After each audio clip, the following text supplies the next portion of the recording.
Bismillahirrahmanirrahim. Assalamualaikum warahmatullahi wabarakatuh. Halo teman-teman semua, kembali lagi dengan saya Usman dalam channel Usman Ugi. Baik, kali kesempatan yang baik ini kami kembali akan berbagi informasi terbaru seputar rekrutmen P3K Guru di tahun 2022. Dan di video kali ini khusus kami akan membagikan informasi berkaitan dengan pelaksanaan untuk P3K tahap 3. Oleh karena itu silakan simak videonya sampai selesai untuk mendapatkan informasi selengkapnya.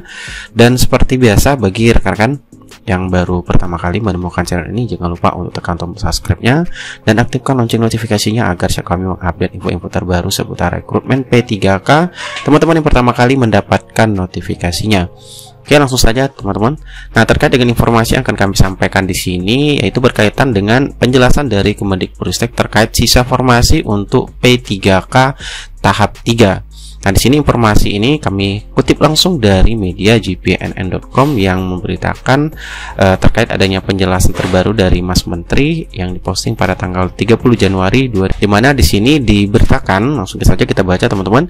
Mendikbudristek Nadiem Makarim menyesalkan minimnya usulan pemerintah daerah Pemda terhadap formasi pegawai pemerintah dengan perjanjian kerja atau P3K 2021. Akibatnya, banyak guru honor negeri yang tidak mendapatkan formasi meskipun sudah lulus passing grade P3K tahap 1 maupun tahap 2. Andai daerah mengajukan formasi P3K sebanyak-banyaknya, tentu kejadiannya tidak akan seperti sekarang, kata Nadiem Makarim Sabtu 29 Januari. Menurutnya, dari 1 juta formasi P3K guru yang disiapkan pemerintah, pengajuan Pemda sebanyak 506.252 formasi.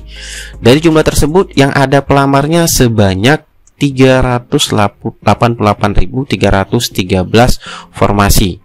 Kemudian setelah seleksi P3K guru tahap 1 dan 2 yang dinyatakan lulus formasi itu sebanyak 293.484 orang atau 75,7%.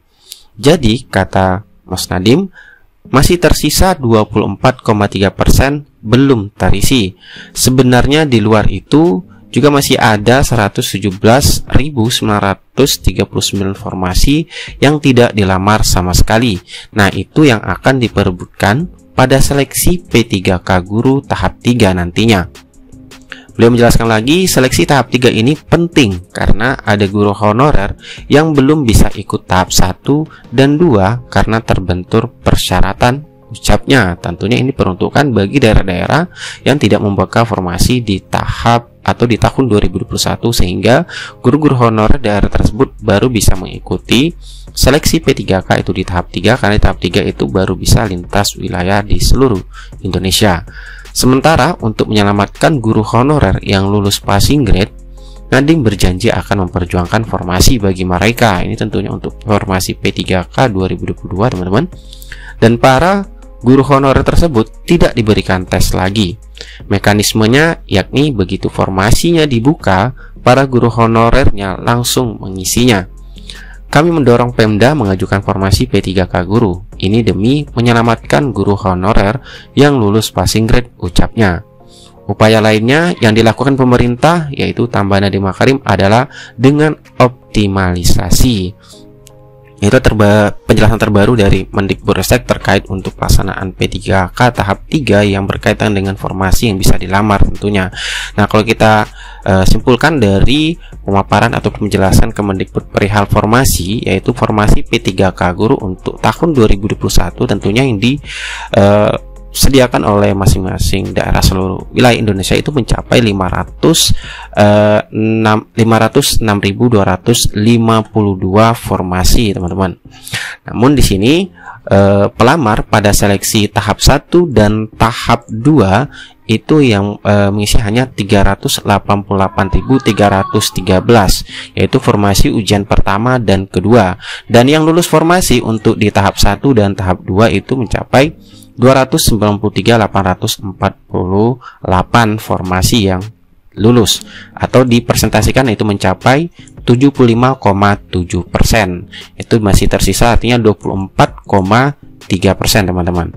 Jadi yang 293.848 guru honorer yang lulus formasi pada ujian pertama dan kedua tentunya nanti akan segera diangkat menjadi guru P3K. Kemudian terkait dengan adanya formasi yang tidak dilamar sama sekali pada seleksi P3K tahap 1 dan 2 itu terdapat 117.939 formasi, di mana untuk kategori daerahnya itu ada akses yang sangat mudah, itu mencapai jumlah formasinya 34.800, kemudian akses relatif mudah yaitu 3.202, dan yang paling banyak itu akses terbatas atau yang terpencil daerahnya itu mencapai 79.937. Sehingga untuk di tahap 3 tentunya berdasarkan data yang sudah dijelaskan Kemendikbud bahwasanya untuk tahap 3 ini formasi yang tersisa yang belum terisi itu mencapai 24,3%, dan formasi yang tidak dilamar sama sekali itu mencapai 117.939 formasi. Jadi inilah yang nantinya akan diperbutkan untuk diseleksi kompetensi tahap 3, dan tentunya nanti kalau seandainya tidak memenuhi atau belum terpenuhi juga, maka nanti akan ada optimalisasi formasi seperti itu. Oke, itulah informasi yang dapat kami sampaikan yang berkaitan dengan formasi untuk P3K tahap 3 yang bisa diisi ataupun dilamar untuk di tahap 3 nantinya. Dan mengenai jadwalnya, kita masih sama menunggu informasi resmi dari Panselnas berkaitan dengan tahapan-tahapan untuk seleksi P3K tahap 3. Oke, sekian dari semua lagi, semoga bermanfaat. Wassalamualaikum warahmatullahi wabarakatuh.